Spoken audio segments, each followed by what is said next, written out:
Simons with a three on the right side. He hits it with 4.7 to go. Curry will dribble it out in the backcourt. This one's over. Ball game's over. The Warriors have won again. Golden State continues this incredible run since the arrival of Jimmy Butler. They're now 12-2 since his debut and 12-1 in games in which he has played.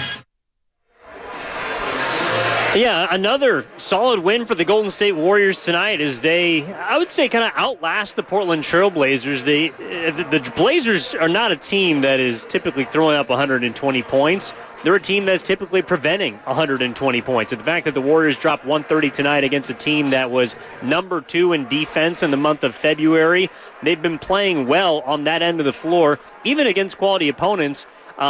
I thought was an indication that the Warriors' offense, and particularly their shooting, came to play tonight. And that was something that we discussed on Warriors Live, and I think it has been something that I've noted since Jimmy Butler's gotten here, that the team has taken a step back in regards to three-point shooting. Now, they've gotten a whole hell of a lot better at scoring from the free throw line, scoring inside the three-point line, but I don't look at this basketball team as being a good three-point shooting squad.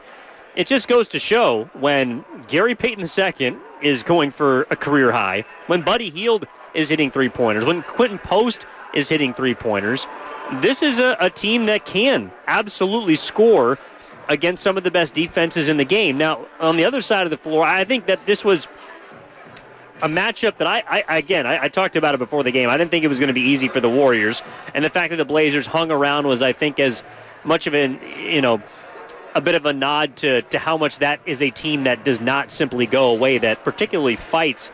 Denny Avdija had 34 points, 32 of which I think through the first three-plus quarters.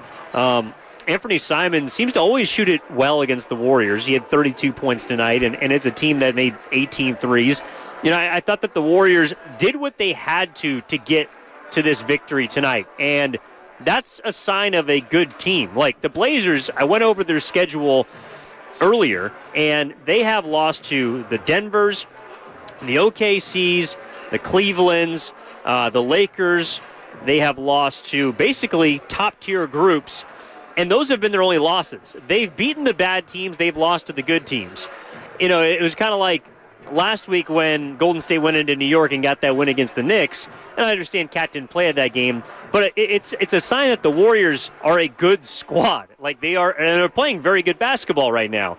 The Knicks lose to bad teams. They lose to good teams, pardon me. They beat the bad teams. The Blazers, even though their record is not as nearly good as the Knicks, are a similar team. That's the way they've played as of late. They've beaten bad squads. They have lost to good teams. And the fact that the Warriors won, they didn't win going away. This game was kind of back and forth, but they controlled it.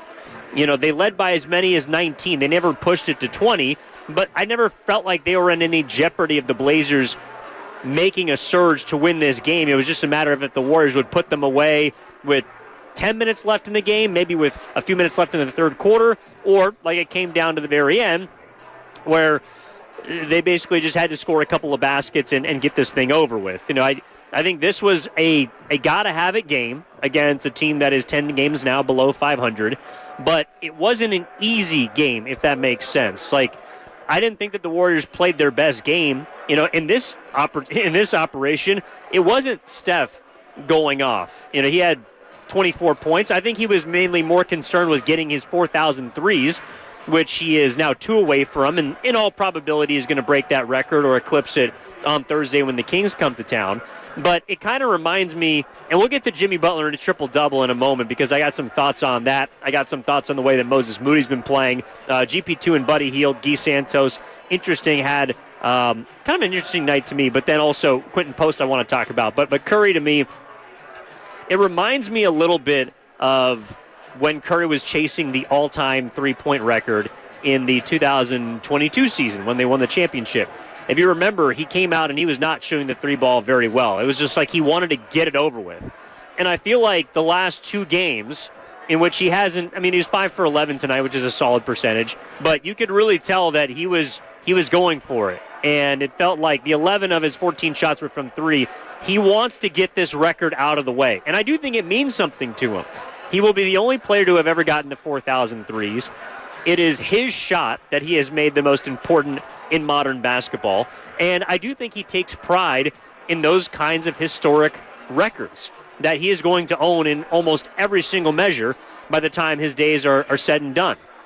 But I also think because of that, in the moment, he's probably forcing it a little bit. Like, he had 2 air balls tonight, and one of them was late in the fourth quarter because I think he was just trying to force it and see if he could get one to go down and see if he could break that record tonight. Like, he wants that record out of the way. And, again, it just had me thinking about during the 2022 season when he was going for the career three-point record. That was one that I think forced him into a little bit of a shooting slump. So hopefully he can get that out of the way and get it done on Thursday. All right, let's get into Jimmy Butler. By the way, 888-957-9570 is the number. And my name is Evan Giddings. I'm live here at Splash from Thrive City with you on Warriors Wrap-Up. I think this was a good Jimmy Butler game because it shows that, again, he doesn't need to score to impact winning. And I know that we're finding this out in different ways, but I think tonight was a great example of that. I think that Jimmy Butler, he had 15 points, 10 assists, 10 rebounds. It was his first double-double, and, of course, first triple-double. But it wasn't as if he was incredibly imposing on this game. And I was wondering, because the Trailblazers are a group that are a good defensive squad. They're not as physical. They're not as beat you up as, say, the Pistons are. But Jimmy put his head down and really understood that he needed to score against the Pistons. And my thought immediately goes to the fact that the Warriors, because of how well they shot it from 3 in the first half, didn't really need him to score tonight. He had, he was 4 of 10. He only took 10 shots.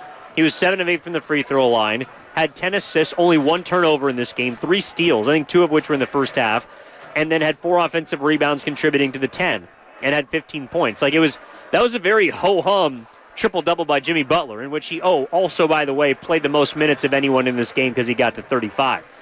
That's where Jimmy, even in games against opponents like the Blazers, that's where his impact can be felt.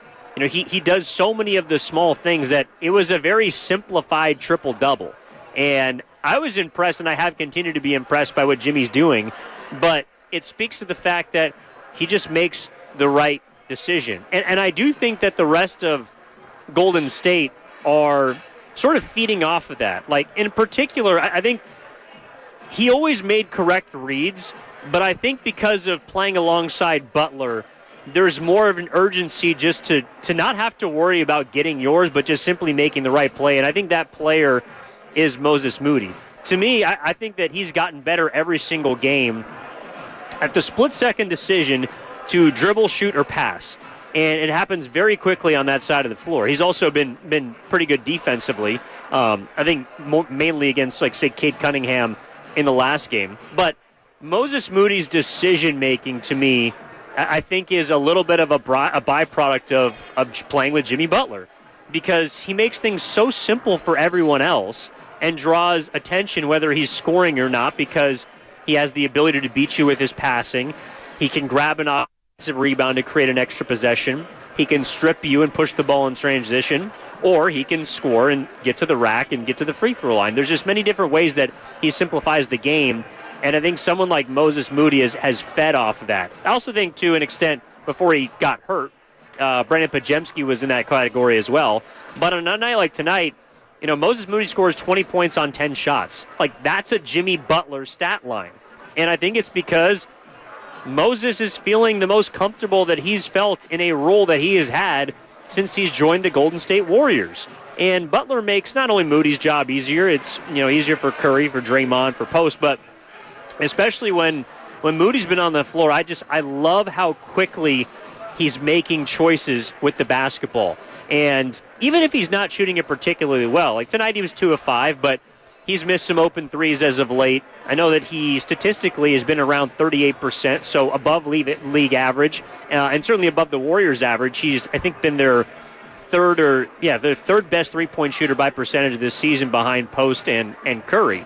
But more importantly, he's taking the right shots, and he's giving the ball up when he needs to. I also think that his ability to take it to the rim has opened up things for him to the point where he doesn't have to just be, like, he's not just a spot-up three-point shooter. Now, it really helps when he's able to knock down those open threes, but on a night like tonight, he wasn't afraid to take it at someone like Donovan Clingan, who I talked about it in pregame, has been one of the best rim protectors quietly in the association. He's number one in terms of rim contested shots at the rim per 36 minutes. He had 4 blocks tonight, and I thought he made things difficult over his 32 minutes for the Warriors, which is probably why, in terms of the paint, they had some success in there, but they weren't overwhelming. They were +4 on points in the paint tonight.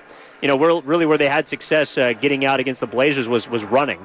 But I think this was, again, just kind of a back-and-forth game. The Warriors understood where they needed to get to, and that was a victory. And that was maintaining. Also, this is important, too, because you have to win a game like tonight. Obviously, Portland's not very good, but Houston, you want to remain as close to them as possible.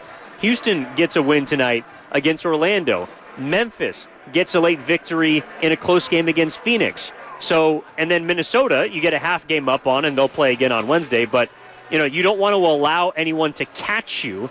And I think the Warriors have done a really nice job of propelling themselves to the 6, but also giving themselves an outside opportunity to potentially grab the 5 and avoid maybe Los Angeles, Denver, and Oklahoma City altogether in the first round. They've won 5 in a row. It's their second separate 5-game win streak. They have not had multiple 5-game win streaks since the championship season in 2022. They are officially 12-2 with Jimmy Butler. Technically 12-1, but since he got here, 12-2. That is, and I mean, you would hope that they'd be able to win on Thursday against the Kings. That would officially mark it a little bit better than the 12-3 start that they've had this season. And Mike Dunleavy Jr. actually talked about this earlier on Tim Kawakami's podcast. The fact that he's cautiously optimistic because of the start of this season. I think if you're a Warriors fan, I don't know how you can't feel better than even the 12-3 start, because there's a legitimate process to this. There are rotations that you can see clearly. There's a plan that Steve Kerr is not necessarily deviating from. There are players that are stepping into particular roles and figuring out where they fit. In the last 2 pieces of this, the biggest one is probably going to be Kuminga, because tonight officially marks his 31st game that he has missed due to injury, but then also Podziemski. And there's good news on that front as well, because Steve Kerr is hopeful, this was from pregame, that both of those players are going to be back later this week. So it could be Thursday against Sacramento. It could be Saturday when New York comes to town.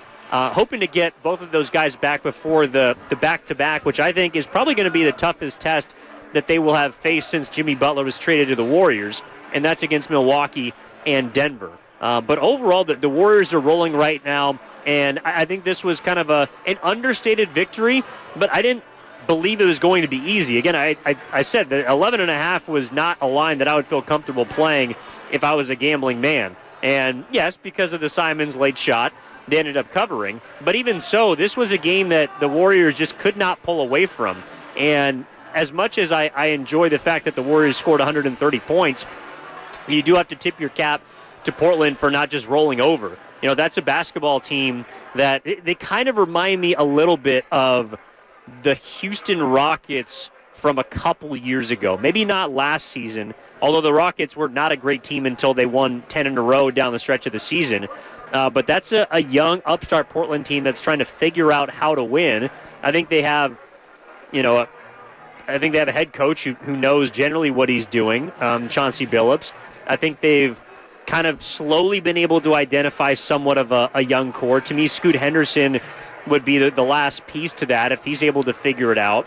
And he's a bit too inconsistent for me right now. But Donovan Clingan is a good center that you can build around. Anthony Simons, at 25 years of age, is a serviceable shooter that's locked up for the next couple of seasons in Portland. Toumani Camara looks like one of the best young defenders in the game. And even though Denny Avdija is not going to, I think, stick around, long-term in Portland, again, you got a core of 3 guys that you could see having a potential future there for the Blazers. And, of course, they're not going to be good enough to get out of the lottery, so they'll probably have another pick incoming, and they're going to continue to build around that young core. But this has now been 3 games in a row that I think for the Warriors, we've seen younger teams and bigger teams in particular bother them a little bit. And I understand that at the tail end of the road trip against Brooklyn, say, fatigue was obviously a reason for that.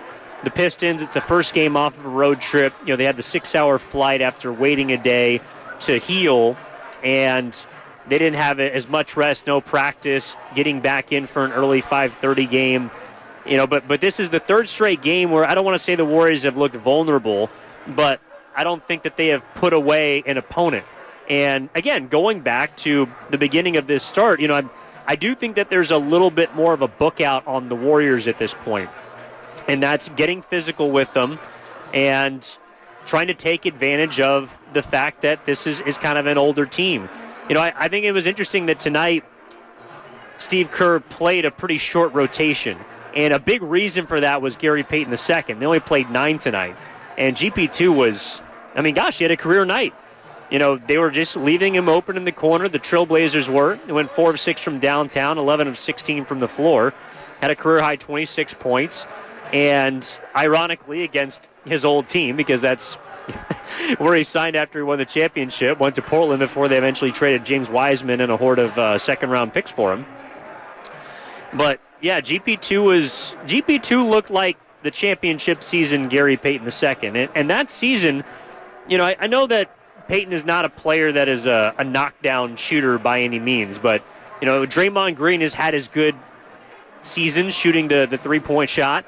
Gary Payton that year in 21-22, he shot 36% from three-point range. And during the playoffs, he shot 53% over the 12 games that he played from three-point range. And so it's, he's the smallest power forward in the league, but if he's hitting a three, you kind of just close the curtains. And it was so much to the point where, again, Steph didn't have a massive night. He was, again, I talked about this earlier. I don't think that the 28.5 over or under for Curry was something that I was going to be interested in on the heels of a tough night versus Detroit. Curry had 24, which was nice, but not an explosive game. Butler, obviously, was not the secondary scorer tonight. The three guys that pretty much carried him alongside Steph, because for his standards, with the way that he's been shooting the ball lately, did not have a great game, were Gary Payton II, Buddy Hield, and Moses Moody. You got 4 20-point performers, 20-plus point performers tonight, and 3 of which from guys that I think Buddy Hield is probably the one that, based on his track record, you give the most likely possibility to give you 20 points on a night like tonight. And he was a firecracker off the bench. Quietly also had 7 assists and was a team-high plus 16. But you got a good Buddy Hield game tonight. You got an outstanding Gary Payton II game tonight. Also had an alley-oop dunk that kind of knocked the headband off. GP2, by the way, I don't know if people are able to see this on the telecast, but notice this from sitting in media row.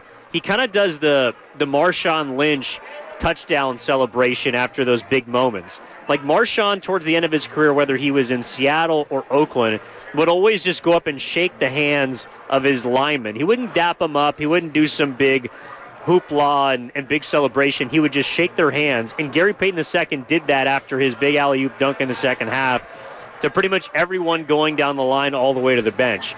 And he's just, Gary Payton II is I think, one of the more underrated and least talked about Warriors on this team. And if you're not going to get the Gary Payton II you have tonight, but you've gotten a really good GP2 over the recent weeks, and I think Butler is someone that has energized him as well. Also, the fact that GP2 is in a contract here. He's going to be a free agent. I think the Warriors would love to keep him around at a certain price. It just, GP2, I think, is he and Looney are guys that were obviously on the last championship team, but Looney's got 3 rings, right? GP2 was someone that was an unexpected hero for that championship run, and it feels like he's playing his best basketball since Jimmy Butler got here. I would say since that title run, and he's someone that Steve Kerr always trusts. He's someone that you can understand why, but tonight it was because of his offense, and something that Kerr mentioned pregame I thought was notable, which is why I think you only saw Kerr play 9 tonight, because of the 28 minutes he gave to GP2. You didn't see Kevin Knox. You didn't see Pat Spencer. GP2 is almost the backup point guard along with Butler in those second units. And, with Steph being obviously the point guard, you need someone else who's going to bring the ball up. And Kerr said that GP2 is someone that, he's not going to get his pocket picked in the backcourt. He can initiate sets. And if he's able to stay healthy, because that's also been an unfortunate part of his career, when Pods is out, I think you are going to see GP2 and Jimmy Butler III share those ball handling duties, share the initiation. Because GP2 is not necessarily a driver and a creator the way that Butler is, but I think he, like let's say Draymond or even Butler to that extent, he's someone that is always looking to make the extra pass. And tonight it was his time to make the correct play and go and score and take the open shots because Portland just simply wasn't guarding him on the three-point line. He made one from the top of the key, which is pretty rare for him. He generally only takes the corner threes, which he knocked down, I believe, three tonight. But he was having fun out there scoring the basketball, and that's not always something that he gets to do. And so it was a night that I think also the Warriors, quite frankly, needed it. They gave up 43 points in the third quarter. And I know that against the number 2 defense from last month, they had 35, 33, 34 in the first 3 quarters. But that defense by the Dubs, I think, got torched a little bit out of the locker room. The fact that the three-point shot came down to earth hurt them a little bit. I thought that they fell in love a little bit with the three-point shot in the first half. I think they made close to 60% of their threes. And GP2 and Buddy Hield were on fire. Quentin Post was knocking down threes. I think he hit his first 2 of the game. A night like tonight is a game where I think that, and you see good teams do this all the time. I think the Celtics do it probably more than anybody else just because they have a ton of these 3-and-D players. But I think the Warriors they kind of leaned into the 3-ball tonight, and they weren't as dominant on the boards as they typically are. They actually got out-rebounded tonight, and you don't typically see that. But the Warriors just took a ton of threes. They made a bunch of them, and they felt like the 3-ball was going to be their weapon to get to victory. It's strange thinking about the Warriors as a team like this might have been their best 3-point shooting performance since they've acquired Jimmy Butler. And for typically a 3-point heavy shooting team, this might have been the first game where it felt like with Butler they won with the 3-point shot. In other games, they'd win at the 3-point line, or they've won with their defense, or they've won with, making interior passes, being able to beat teams with the 2. Tonight, they just simply leaned into the 3-point shot, and they won against Portland. And I think that's another added facet. If you're thinking about, all right, how are you going to win in the postseason? All right, how are you going to win 4 times in 7 games? How are you going to acquire, if you want to accomplish your ultimate goal, win 16 times? You may very well across a series have to win 4 separate ways. And so I think the Warriors in these first 14 games, 13 of which they play with Jimmy Butler, have shown that they could win in a bunch of different ways. And I know that Portland is not a great team. I think that they've played a bit better than people have given them credit for lately. The Warriors are going to have a much tougher test, I think, over their next 4. Though Sacramento got absolutely blown out tonight by the Knicks, they're a team that's been playing better basketball. The Knicks are a group that's not going to be without Brunson, but in all likelihood, they're going to have Karl-Anthony Towns back, who's going to help them on Saturday. And then you got Milwaukee, Denver. So you really have a tough 4-game stretch. But again, over these 14 games, if we're looking at these 12 wins, they have now shown, I think tonight, kind of the last puzzle piece to a potential path to victory, which is spray and pray. Before it was like they had to make 50% of their 3-point shots in order to be in a game, to potentially win a game. And if Steph wasn't scoring a bunch of them, it wasn't like other guys were going to step up and knock down shots. But tonight, I think they showed you that this is a viable path to victory. And as crazy as it sounds, I don't think I could necessarily say that before, like them solely relying on the 3-point shot. Again, they weren't that much better from the free throw line tonight. They were +4 in terms of attempts, but they got out-rebounded tonight. It wasn't like they moved the ball in terms of assists that much better than Portland did. They got 16 steals, but they weren't able to, at least in the second half, I thought, really turn a ton of those points or turnovers into points. They themselves turned the ball over 17 times. And if not for their second unit, really adding the scoring punch, this could have been a game that came down to a couple of possessions. But because of the three-point shot, I thought they pretty much won going away. And I wonder what else people are sort of taking away from this game, but also, the stretch that the Dubs have been playing. I do file this under a little bit their last 3 wins, which they've had to dig deep to get. And if you want to say, well, you didn't put away Portland, you barely scraped past Detroit. I think Detroit's in a different category because they're a legitimate team. But Brooklyn's not very good, and you barely beat them by 2. Are people at the point where they're kind of poking holes in some of the Warriors' wins? Because to me, it's like you win 12 of 13 games. I understand you may not have played anybody that's spectacular. I think their best win to date is probably the New York game based on being on the road playing from behind. But if you want to say the Detroit Pistons win, I'll also hear that. 888-957-9570 is the number. How are people feeling about the Warriors right now? I think it's hard not to feel great about their chances, and it feels like there's something every single night that makes you feel like there's, again, a different way that they can earn a dub. But, Curry plays 34 minutes tonight. I didn't think that his minutes were that taxing. Draymond Green didn't even crack 30 this evening. When you have Gary Payton II that can give you 28. Kevon Looney played 20 minutes tonight, which has not been pretty typical for him.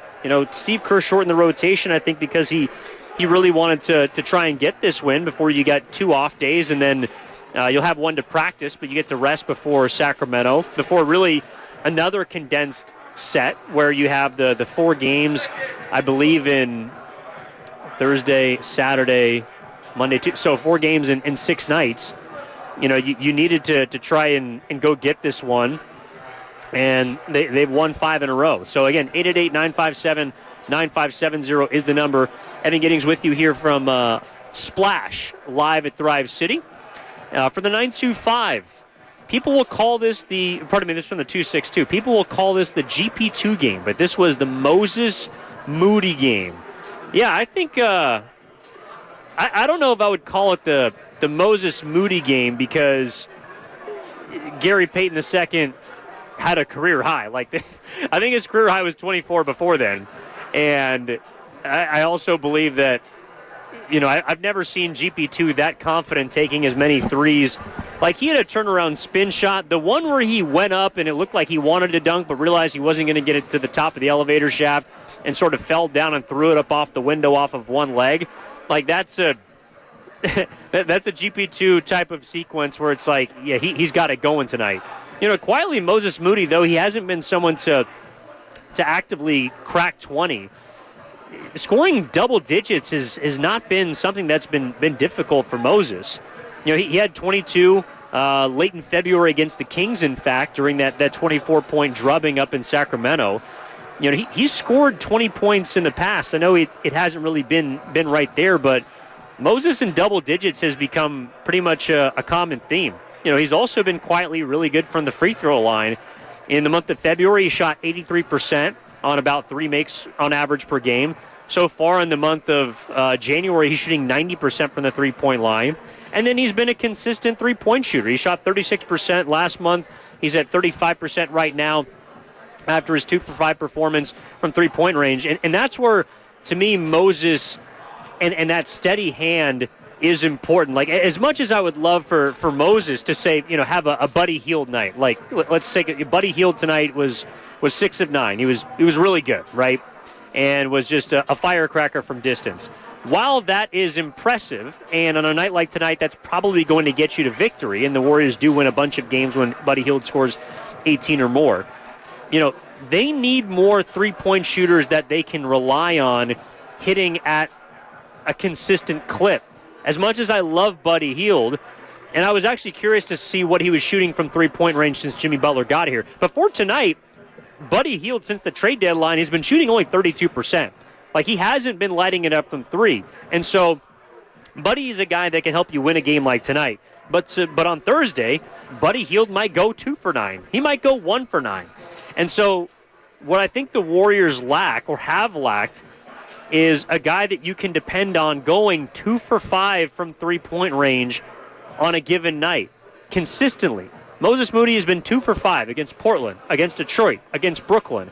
That to me indicates that he's not forcing it. He's taking the shots that have come his way. In all probability, he's taking open looks, and he's knocking down enough of them to not just help you offensively, but I think more importantly to this team, because I don't think they're as great of a three-point shooting squad, he's spacing the floor. And that's where I don't think the Warriors, if we're looking at potential holes in this roster, they haven't shown themselves to be a team with a ton of space or that can space the floor.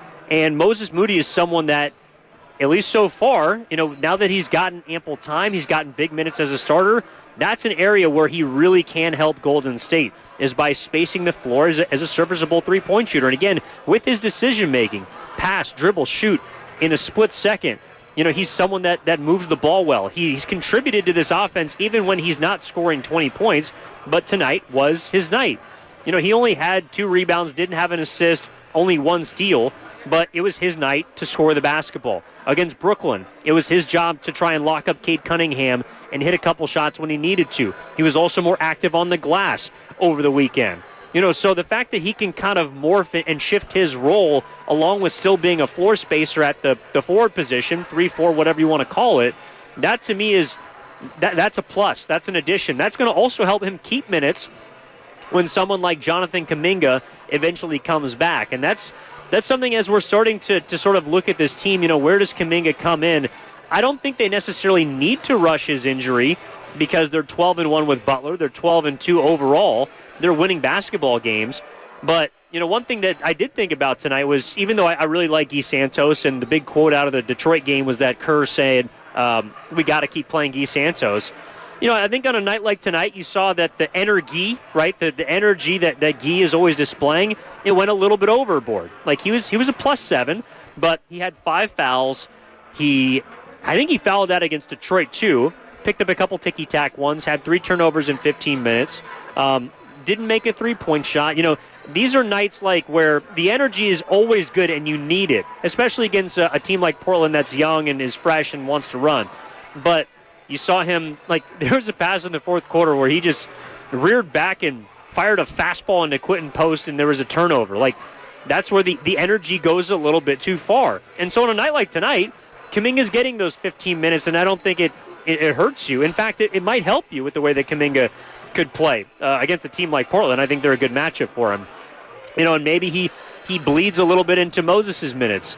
But how Kuminga and Moses are able to coexist, whether it's on the floor together or playing, to me is going to be the biggest challenge for Steve Kerr and for the Warriors of integrating him back in, figuring out where those two are able to either complement each other from switching in and out and kind of the contrasting playing styles, or if they're on the floor together, how they're able to work. To me, the fact that Moses Moody has shown that he can shoot, about league average, which he's been at 36% for the better part of the last 2 months, that means that, he actually might be able to help Kuminga, because when Kuminga was at his most successful before his injury, it was when he was playing with shooters on the floor, when there was more space available to him in the lane. And Butler has, I think, created a bit more opportunity for rim looks for players around him. But, is he going to be on the floor with Kuminga? Can Moses stay on the floor? To me, the fact that he's able to knock down threes or be a threat from three-point range, a threat that other teams have to respect, that's going to make it easier for Steve Kerr to put those two in the game together. And then you might not have to worry about who's taking minutes from who.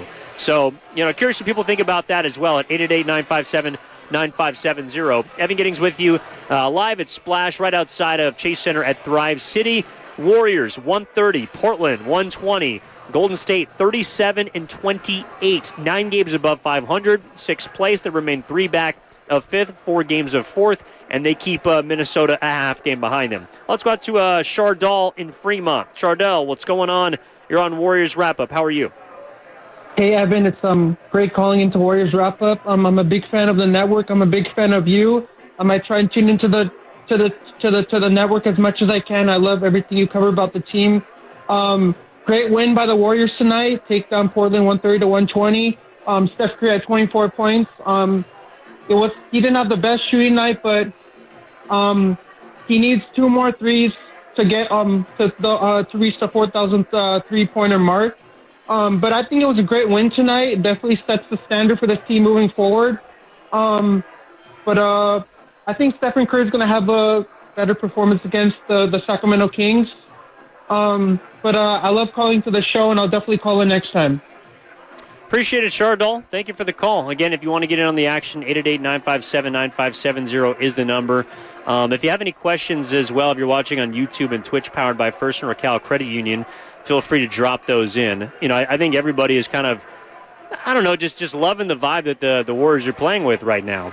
And overall, it's really about maintaining this level of play. And how do they do that? You know, I think, again, over the last 3, we've seen them, I don't know if it's moving towards the end of the honeymoon phase. You can't say that until they lose a game. But I do think that we're seeing teams finally being able to adjust a little bit to the Warriors and what they have to offer. I just think that the Warriors took their opponents kind of by storm when they got Butler. And the fact that they gelled together so quick was a surprise, maybe not to everyone, but certainly was to me. And you know, again, and they still have another level to get to. I think Kuminga can come back and help them. Obviously, Podziemski being back is going to add a different dynamic to this team as well, because I think they're going to be able to morph between playing big and small. You know, tonight, I know that someone like Donovan Clingan is not a dominant center, but I also was curious to see how someone like Quentin Post was going to be able to stay on the floor. And I think that, you know, to date, this was probably Quentin Post's best defensive game as playing against a true center. You know, he's going to have trouble against smaller players. Wings are going to attack him. You know, when he's on the floor, teams are going to put him in switches, especially if he's in late. But I think he held his own against Donovan Clingan, who's not, again, an offensive force, but he's a physical player. Like, Donovan Clingan is going to test your physicality. He's at age 21. He's got a lot of mileage left. I think he's, kind of an underrated part of that draft as a 7th overall pick and hasn't really been thought of much because of the Trailblazers. But I think Quentin Post, he drew him out to the three-point line, knocked down a couple shots in that first quarter. He also had 3 blocks tonight, did Quentin Post. In addition to 7 rebounds, also had a steal. You know, and he wasn't taken advantage of. The fact that he was on the floor for 25 minutes in the center position, kind of jockeying with Kevon Looney, you know, take it for what it's worth, but I do think that this was Quentin Post's best defensive performance to date, and he's not, to me, you know, necessarily a great defender, but he's a heady enough one, I think, to understand how he can play against a team like the Blazers and how to be a nuisance against a team like that, which is basically just, you know, drive and kick. You know, they're moving the ball around from the inside out. They made a lot of threes, particularly in the second half, to keep him in this game. But they didn't get a ton at the rim, and that's kind of where he has to be at least a factor. You know, the Warriors were +4 on points in the paint tonight, or +8 in terms of fast break points. That's another thing too that Quentin Post, I think, you know, has really caught my eye. He's not someone that's a slog in transition. Like he's kind of quick. And he's not a poor transition defender because, again, I think while he might not have the greatest foot speed, while I don't think he's an awesome one-on-one defender, he's heady enough to not be taken advantage of completely. And I thought that showed tonight against Portland. In addition to his overall aggression, you know, I think that he is someone that doesn't back down from any particular challenge. And for a rookie, you know, he's got enough of that irrational confidence to try and go at anyone. So, you know, Clingan had his way, I think, a little more in the second half than the first half. But overall, I thought that Quentin Post did a pretty nice job physically holding his own on the block. All right, 888-957-9570 is the number. Evan Giddings with you here live from Splash outside of Chase Center on Warriors Wrap-Up. We're going to take a quick break. When we come back, we do have Steve Kerr. We're going to hear from that. And there's a piece of sound that I heard from NBA Today, I think it was, on ESPN. Cam, if we could cue that Om Young-Misuk sound about Jimmy Butler coming up. I do want to dig deeper into Butler, who had his first triple-double as a Golden State Warrior, his second of the season, first since December 21st when he was a member of the Miami Heat. And It was pretty interesting. I want to dig into that as we move forward here. So let's take a break. If you got your calls, if you got any questions, please line them up. 888-957-9570. Evan Giddings back after this on Warriors Wrap Up.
apiece, 3 for 3, 13 points, 63-49. Warriors on top.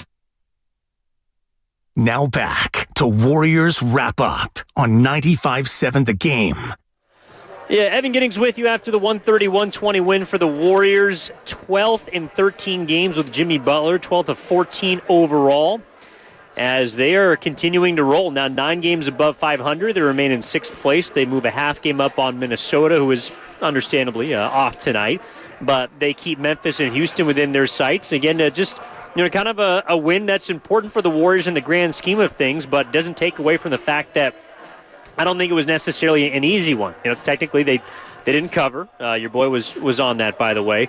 I thought that this would be a game that they would win, but not going away because of also how hard someone like Portland plays. But that doesn't necessarily matter, because for the Warriors, if you're trying to get to 5, like if you're legitimately looking to avoid, in all probability, OKC, Denver, and the Lakers in the first round, then you got to stack wins.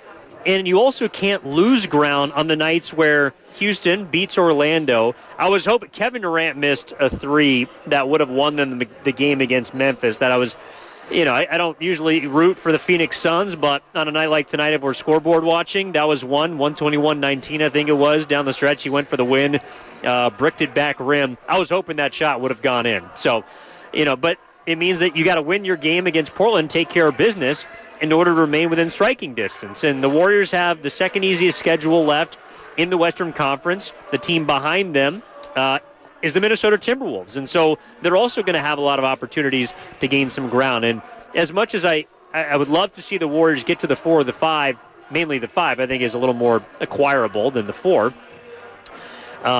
But the one thing that you can't do, of course, is fall back into the play-in. You don't want to allow any of those 1 or potentially 2-game elimination type of mishaps, or maybe an injury or a coin flip, anything. You don't want to allow that to happen. And so the fact that they're able to get this win is valuable from that standpoint as they keep the 6. From the 4-1-5, got to go to the game tonight. I'm feeling great about this team. They definitely still have some limitations, but with games like this, I feel like they would have found the way to lose earlier this year.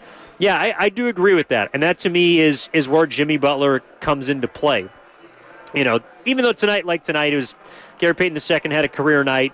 Buddy and Moses, I thought, were awesome as well. Curry pitched in 24. But to me, Butler, he had his first triple-double. It's just another example of how Jimmy Butler, and what I love about him is he can control games in different ways. He doesn't have to do it with scoring like he did against Detroit. I thought that he controlled a big stretch from the third to the fourth quarter against the Pistons with his ability to score the basketball. He had 15 points in the third quarter. Tonight, I thought he controlled the game a little bit with his rebounding, with his passing, the penetration. If a shot, it's interesting, like Jimmy Butler might be the one player that I feel like knows his body as well as, someone like Steph. And what I mean by that is, if you notice, when Jimmy goes to the rack, if he doesn't feel like he can get a foul, he's not going to shoot. He's going to kick it out. Like, if he's not in a position to draw contact against a big, or maybe he's being guarded by a perimeter player and he can turn the corner and get that angle, he's not going to go up with it. He's going to kick it out. And that's the one reason why he had 10 shots tonight, is because I think he didn't feel like he had the necessary angle against some of the smaller, or not smaller, but faster perimeter players against Portland. Whereas against the Pistons, they're a team that fouls more than any team in the NBA. So he knows that either he's going to have an opening to get that shot off, or he's going to get to the free throw line. And so, those are some of the subtleties about his game that I'm beginning to pick up on and learn about. And I think that's really interesting to watch on a game-to-game basis. And it's one of those things where you have to watch him play to understand some of the little things that he does. And for those that watched him in Miami and Philly and Chicago and Minnesota, everyone has seen this before, but it's fun getting to know him in real time, I think, for a lot of Golden State Warriors fans. And some that I was talking to here during the commercial break at Splash, live outside at Thrive City, feel the same way. That Jimmy Butler, on a night like tonight, 15, 10, and 10 might be not a Nikola Jokic triple-double. He's not throwing up 20, 20, and 20, but it's still an entertaining watch because he's someone that does the dirty work, but in a smooth fashion. Like, it doesn't really look like he tries very hard. And at first I thought that's because he was not lollygagging, but, he's just kind of easing in. But I honestly think that's just his game. Like, his game is just kind of smooth, but if he wants to play rugged and get physical, he can absolutely do that. For the 4-2-5, the Dubs got their swagger back, and they're playing the best ball that they have this season. I'm kind of with you. From the 209, once Kuminga is back, this Warriors squad is a title contender to come out of the West. Well, what I would say is that over their last 14 games, they do certainly look, and I should say their record has them among the contenders. To me, I have reserved the label contender for the Golden State Warriors because I think, to me, it kind of comes down to how they play on the back-to-back on Monday and Tuesday against Milwaukee and Denver, particularly against Denver. I was talking with Steiny and Guru about this over the weekend before Steiny got back, and it's like, what do you have to do to consider them, a team that can run the West? And I think it's got to be playing well against the top teams in the West. And I realize that they don't get OKC, but they get Denver 2 more times at home. I would like to see them win one of those games for me to consider this team a legitimate contender. But their 12-2 record over the last 14 games absolutely has them in that category. One also minor thing that I just want to put out there. At the end of the game, Jimmy Butler took a late shot with 15 seconds left. I took a video of it and I posted it on social media, not trying to necessarily start anything, but I just thought it was interesting because the Warriors are a team that I think is a pretty classy group, but also there's that gray area of, do you take the turnover, do you take the shot? And Steve Kerr has been a proponent of taking the shot instead of taking the turnover. And so that is what the video was that I posted, in which Jimmy is kind of talking to Kerr. I wasn't trying to insinuate that Jimmy's did anything dirty or anything. I wasn't trying to start anything. But I know that Kerr was asked about it post-game. And if we can, Cam, I do want to hear from Steve Kerr before we get to that other piece of sound. Here's the head coach, Steve Kerr, in all of its entirety after the 130-120 win against the Blazers. Do you think the GP2 shooting from 3 that way is a product of the way the ball's moving? Is he just got some really good looks? And what does that mean when he's making threes like that? Nobody's going to guard him at the three-point line. So he's going to be open every game, and he works hard on his three-point shot. And tonight, obviously, it was falling. He had a great game at both ends. He's been playing at a really high level for weeks now, and it's exciting to see. You were saying before the game that, he would sort of help Jimmy with orchestrating the offense. Mm-hmm. It looked like almost the other way around at times, where Jimmy was feeding Gary for buckets. Right. Is that just a different dimension, or is that just a one-off? And what do you think of that? Well, again, everyone's going to guard Gary the same way. They're going to sit off of him and sit in the paint or double Steph. And so he's going to be open from the three-point line every game. And so tonight, we had him handling the ball quite a bit to initiate the offense. And then he would, receive it on the back end because they were overplaying everybody else. So it was just the product of their defense. Steve, how fun was it to see Butler do a little bit of everything and even offensive rebounds and just creating and the ball moved well, a lot of balance on the score sheet. Great basketball player. I mean, he does everything. He does everything well. He sees the game. He's strong.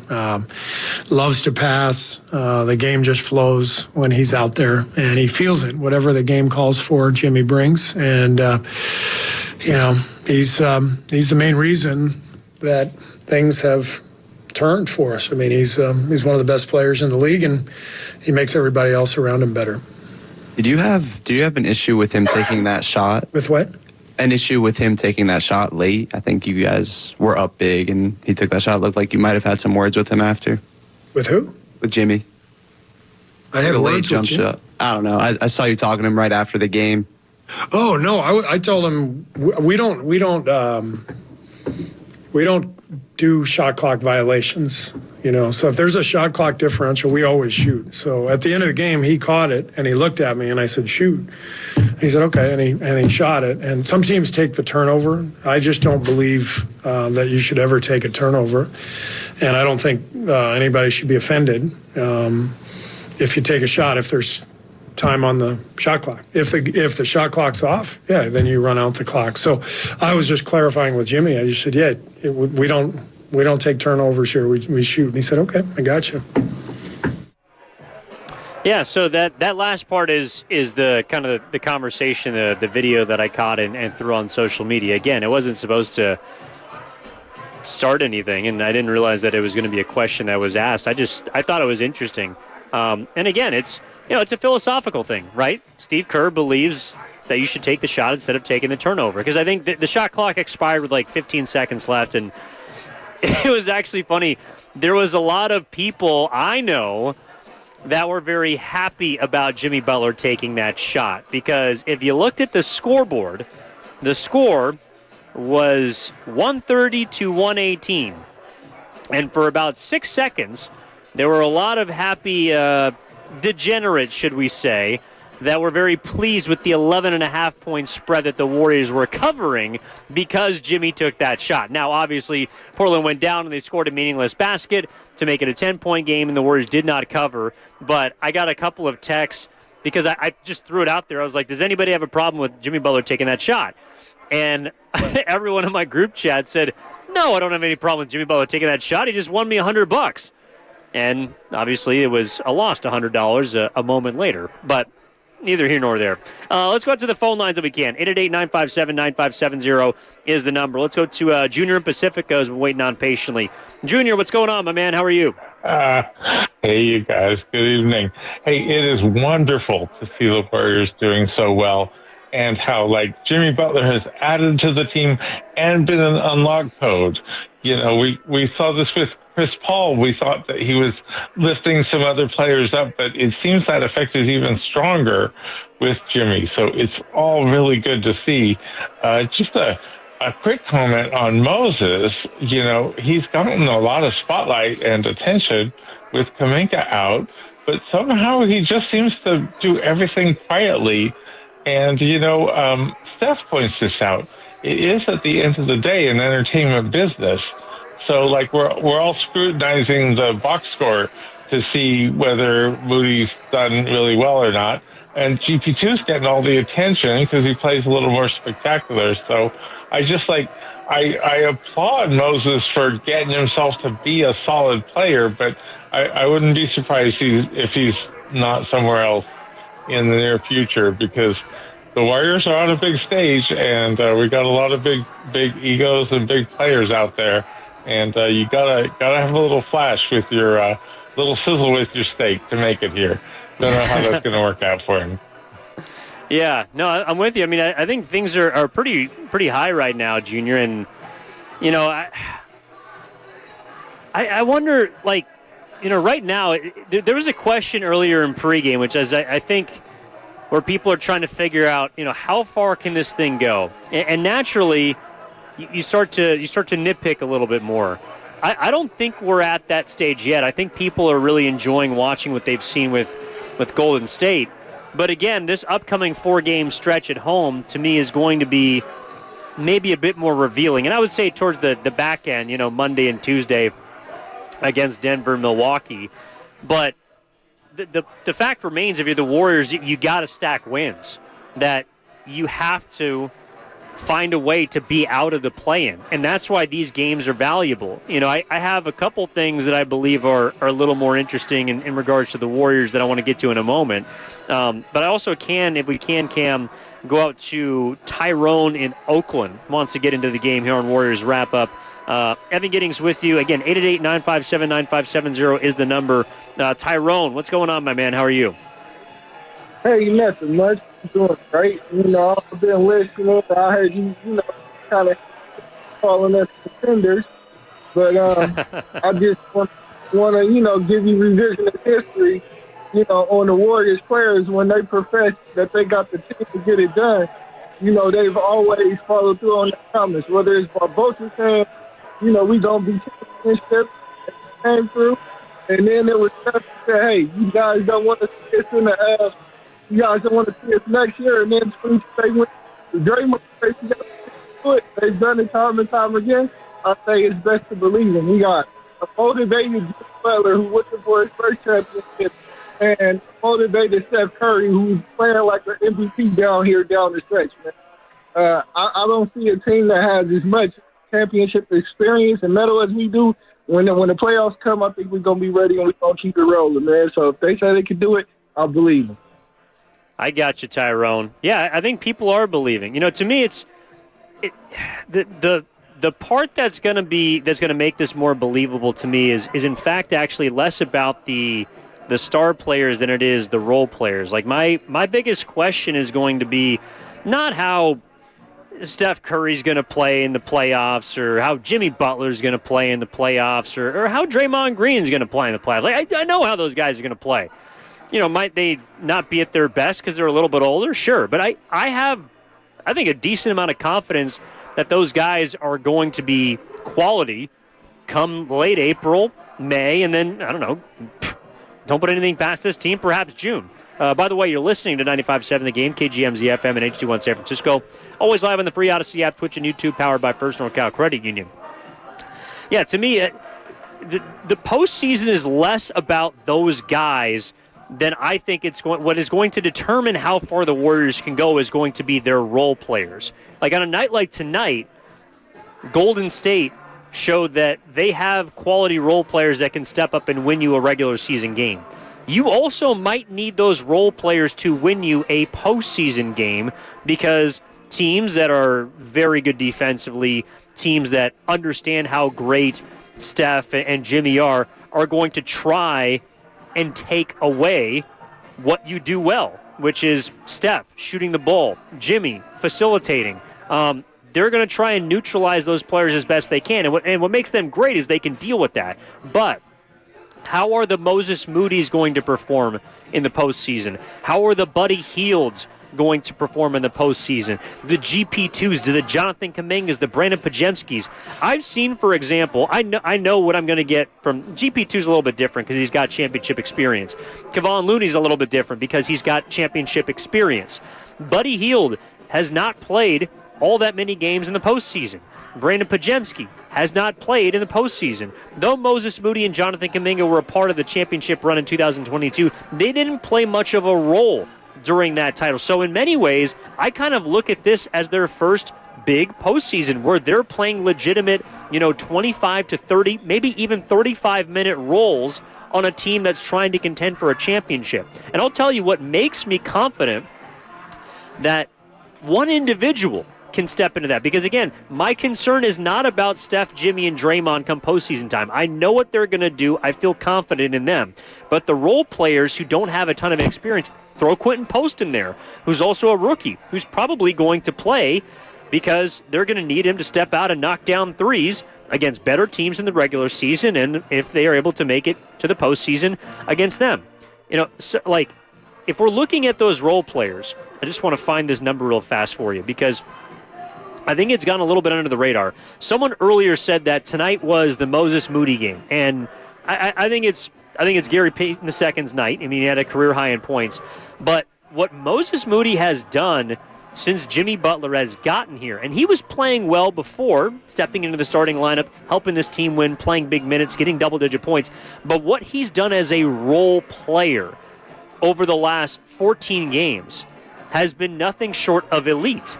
If you look at the last 14, the Warriors have won 12 of them with Moody on the floor. He has put himself via plus-minus in the category of elite role players.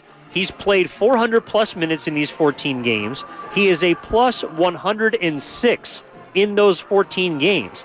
That puts him in the same category as a Derek White, who's also plus 106 over that 14-game stretch. That puts him in the category of a DeAndre Hunter, who's plus 115 over those 14 games and has been a part of the league's best team in Cleveland. That puts him in the elite role player category. looking at other guys, Sam Hauser, Zeke Naji has been up there. Like, those are guys that are going to be expected to play big minutes, and I understand that it's not, the Stephs or the Evan Mobleys or, the Nikola Jokic's, other players with big plus-minuses during this stretch, but I'm talking about a role player, someone that has to play big, that is going to get ample minutes, and that should help you along your path to contention. What Moses Moody has done, he's shooting 45% from the floor, 35% from three, almost 90% from the free throw line, but he's giving you consistent defense. He's getting down on the floor. He's playing and trying to do his best to lock up top perimeter assignments, like Cade Cunningham, like Jalen Brunson against New York. Come against Sacramento, he's going to be matched up with the Monks or the Levines or the DeRozans. Over the weekend, he's going to have to guard better players. Against Denver, Jamal Murray is going to be someone he's assigned to. Moses Moody, over the last 14 games, is playing elite as a role player. And yes, he's a starter, but that plus 106 is not anything to dismiss. And so that's what gives me confidence in the Warriors moving towards the contending category. It's not just the fact that Steph is shooting it well. It's not just the fact that Jimmy Butler is coming in and had his first triple-double of this game, of his time with Golden State. It's not just Draymond, looking like Draymond of old and summoning that for big spurts at a time and playing the five. But it's the fact that Moses Moody is playing like an elite role player. Before Brandon Podziemski went down with an injury, he was playing like an elite role player. Buddy Hield shooting it well tonight. Gary Payton II having a career night. Those role players are the ones that you're going to need to step up and play big minutes. So that's what also encourages me about the Warriors right now as they stand 12-2 over their last 14 games, 12-1 with Jimmy Butler. Cam, do we have that sound that I threw to you earlier today? If we do, could we please get that queued up? Do you have it, Cam? Sat down with Jimmy Butler in New York at the hotel. Any coffee? No, we did talk coffee, though. Oh. The day after they beat the Knicks. And he told me, we've turned the bleeping corner last night. The Warriors felt they found something in that game in the second half at Madison Square Garden defensively, but offensively, Jimmy says they have figured out how to play with them and not just, you'll maybe appreciate this, my Miami dude, Sedano, he said, it's not just about isolating me, it's about utilizing me differently, utilizing me in many different ways. And what Steve Kerr had been preaching to the team was basically pass the ball, move the ball until we get to Jimmy inside, and then Jimmy can either facilitate, which he does a lot. So he was insinuating that wasn't the case? They weren't utilizing him in different ways? He just likes to say, you can use me more than just isolating me, and for whatever reason, I always feel like that's something that's about Miami. So you heard Jimmy Butler say there, we've turned the bleeping corner. And that, by the way, was Myung-Misuk of ESPN. He's also been covering the Golden State Warriors for the better part of this season. But he was on ESPN earlier today, right before this game went underway, and he was, talking amongst the national crew.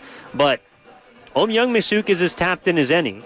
And him talking to Jimmy Butler, telling him that this team has turned a bleeping corner. Ooh, by the way, if it was after the Knicks game, the Warriors, I just want to make sure I get this correct for you.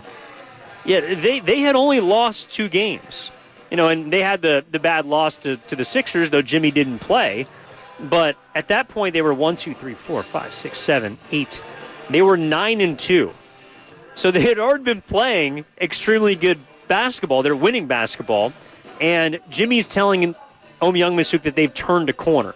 And again, that's why I think that win up until this point has been the most impressive one. The Pistons one was the most physical win that they've gotten. But I thought with the fact that they were trailing for most of that next game, they didn't come out particularly on fire. In the first half, they only had 47 points. The second half, they took it to a different level. And I thought they really ratcheted it up against a Knicks team that is not an easy one to beat at Madison Square Garden. And even though they didn't have Cat, I think it made them more of a defensive-minded team. It's more similar to the one, honestly, that made it to the Eastern Conference Finals last season when they were starting Mitchell Robinson at center and then kind of went small. But neither here nor there. When you hear him say that we've turned a bleeping corner, that again is just a sign that this team is rolling, is oozing confidence right now. And I think 925, you hit the nail on the head. and not the part about the Warriors fans being mad about that last three-point shot, the bettors, I should say, but the part about that is why Jimmy Butler is injecting confidence into the role players. You know, I know that Butler doesn't have a title. I know he doesn't have a championship. But I do believe that he's someone that understands and can see it in real time what winning basketball looks like. And he's a big reason for that. I mean, this whole thing got flipped on its head the moment he got here. But along with Steph and Draymond, you know, Jimmy Butler is someone that when he speaks about what it takes to win in the NBA, you really have no choice but to listen to him. And he's got his fingerprints all over this thing. And so the fact that he would go to a national reporter and say, we've turned a bleeping corner 11 games in, leads me to believe that he has quietly just as much confidence as Steph or Draymond. Well, maybe not Draymond. Draymond's got more confidence than anybody in the world because he guaranteed a title. I'm not sure Jimmy Butler would do that. I think Jimmy Butler is someone that also... It was reported after the Pistons game that someone asked him if it was a playoff-type atmosphere, and he, just smiled and shook his head, and he said, no, you can't tell if it's a playoff game until you get to the playoffs. Butler is – another reason why I like him is he's someone that has taken a step up when they've gotten to the postseason, but he also seems to have an appropriate fear of the playoffs. Again, this idea that that's where real basketball is played, that's where the winners are determined, but also – you can never really simulate it. And that's why, even though Jimmy has been someone to, he's been known to cruise in the regular season. Again, in his time in Miami, he only averaged 56 regular season games per season. It's because I believe that he knows what he needs to do to get ready for the playoffs. And this year, due to suspensions and due to various things that happened in Miami, his body is still relatively fresh. He doesn't have a lot of miles on it this season. And so the fact that he's able to play 37 minutes against Detroit, in a physical 37 minutes, he played 35 minutes tonight, he knows what he needs to do to get himself ready. And he's seeing it around the rest of this team right now. And so that's what makes the Warriors even more scary to me, is the fact that if they have indeed turned a corner, I again am going to reserve judgment until I see what they do over this next 4-game stretch. If they go 3-1, I'd be very impressed, because in all likelihood that would mean that they would have beaten either Milwaukee or Denver, in all likelihood at full strength during a back-to-back, which is not an easy thing to do, and during a 4-game and 6-day stretch. But if we are to believe Jimmy Butler that this team has turned a corner, I don't think that there's a lot of groups in the Western Conference or across the NBA that want to see this team. They're a team that has caught lightning in a bottle, and it's a term and a phrase that I have used repeatedly. But seriously, what they've found right now, I don't necessarily believe it's just here to stay. This is something special that they've captured, and ideally, someone like Jonathan Kuminga can add to that. When Podziemski gets back, he can fit right back in and continue to help this thing grow in the northern direction. But overall, on the heels of tonight, a game that was a little bit ugly from the defensive standpoint, got it done with a three-point shot. That's what good teams do. Good teams win the games that they're supposed to win. And for the better part of 14 games, the Warriors have won those games. When they've been at full strength, they have won the games that they're supposed to win. And the lone game they did not was a game that came down to the wire in Dallas, in which Kyrie Irving had 40 points. So they're cooking with grease right now, and I'm excited to see where it goes. Unless we have any calls, which we do not. Let's go ahead and wrap up this bad boy. I appreciate everybody that has stuck around this long, that has helped us on YouTube and Twitch chime in, powered by First NorCal Credit Union. I appreciate all of our callers that have called in, all of our texters here as well. The next game for the Golden State Warriors is going to be on Thursday when they host the Sacramento Kings, who got absolutely dragged tonight by the New York Knicks, also on the heels of losing a heartbreaking buzzer beater to the Los Angeles Clippers. So Sacramento right now has lost 2 in a row, just 2 games above 500. And as they stand in the Western Conference, they're currently in 9th place and trying to cling right there to a couple of teams behind them in Dallas, and also to the Phoenix Suns, who are on the outside looking in of the play-in. But the Golden State Warriors will take them on. A very different team, the Sacramento Kings, from the one that the Warriors struggled with earlier this season. They obviously got a pretty dominating victory against them right after the All-Star break, 24-point win up in Sacramento. So let's see if they, on a nationally televised platform, by the way, on TNT, can get that done on Thursday. It's a 7 o'clock tip.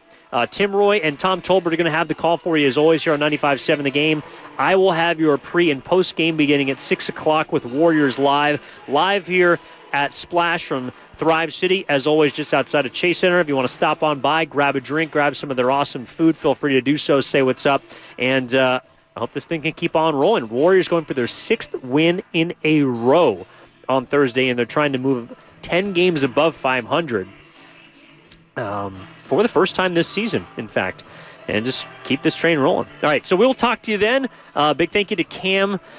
And back in our 95.7 The Game studios, Cameron Williams, our network coordinator for every single Golden State Warriors broadcast. A big thank you to all of our producers, Chris O'Connell, Carter Chickering, Steven Risotto, one of those back there typically cutting this game up, making all the post-game sound great for us. Big thank you to all of our listeners and callers out there as well. Tomorrow, 6 a.m. with Joe Spadoni and Joe Shasky. Stein and Guru got you from 10 to 2, and then Willard and Dibbs from 2 to 6. We're going to be talking Dubs, talking free agency in the NFL. A lot of great stuff. Let's keep the good times rolling. I'll talk to you next time on Thursday at 6 o'clock for the 7 o'clock tick with the Kings. In the meantime, enjoy the rest of your Monday night. Warriors 1:30, Blazers 1:20. We'll talk to you next time you're home for Golden State Warriors basketball. 95.7 The Game. So long.